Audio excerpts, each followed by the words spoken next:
হ্যাঁ হ্যাঁ ঠিক আছে। হ্যাঁ আরে তুহিন চলে এসেছো, বসো বসো, আমি আসছি।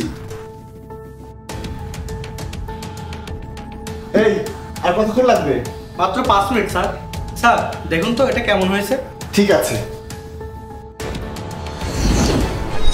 স্যার আপনার ফোনে কিসের ভিডিও?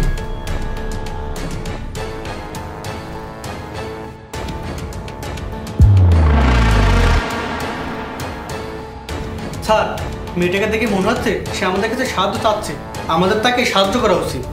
কিন্তু কিভাবে? আমার একটা আইডিয়া আছে, আপনি এখানে থাকুন, আমি ওদেরকে নাস্তা দিচ্ছি। স্যার নিন নাস্তা করুন।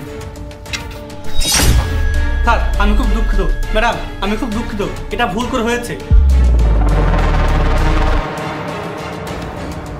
চলুন আমি আপনাকে পরিষ্কার করে দিচ্ছি। স্যার আমি ওনাকে ভিতরে নিয়ে গিয়ে পরিষ্কার করে দিচ্ছি। না না কোনো সমস্যা নেই, তুমি যাও, আমি দেখছি।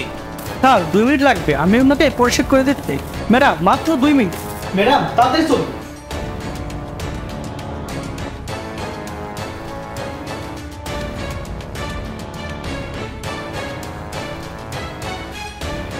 কি হয়েছে ম্যাডাম, আপনার কি সাহায্য দরকার? দয়া করে আমাকে সাহায্য করুন, আমাকে মেরে ফেলবে, দয়া করে ভাই ওর হাত থেকে আমাকে বাঁচান। শান্ত হও বোন, তোমাকে এখানে এনেছি সাহায্য করার জন্য।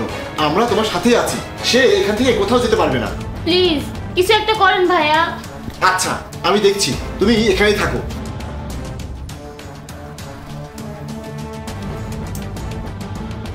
তুহিন তোমার ভাবি একটু বাইরে গেছে, আসলেই খাওয়ার ব্যবস্থা করছি। ওরা ভিতরে গিয়ে কি করছে একটু দেখে আসি।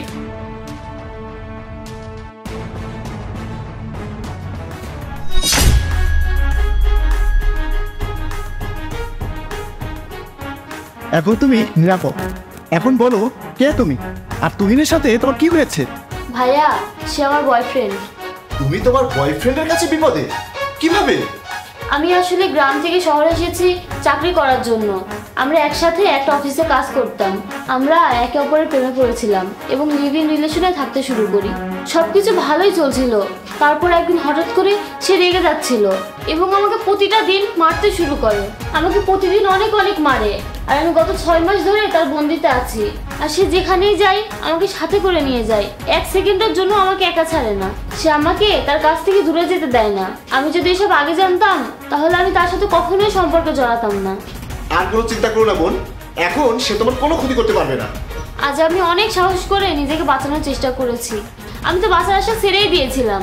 আমি ভাবতেই পারিনি আপনারা আমাকে সাহায্য করবেন, আর আমি ওর কবল থেকে নিজেকে মুক্ত করতে পারবো। আমি আমার গ্রামে ফিরে যেতে চাই, আমি আমার মা বাবার কাছে যেতে চাই। তুমি ভেবো না বোন, আমি তোমাকে নিরাপদে তোমার গ্রামে ফেরত পাঠাবো। আর তুহিন তোমার কোনো ক্ষতি করতে পারবে না, তাকে আমি পুলিশে ধরিয়ে দেবো, তাকে আমি আটকে রেখেছি। আপনাকে অনেক ধন্যবাদ ভাইয়া। আপনার মতো মানুষ যদি এদেশে থাকে তাহলে এদেশের মা বা বোন কাউকে বিপদে পড়তে হবে না।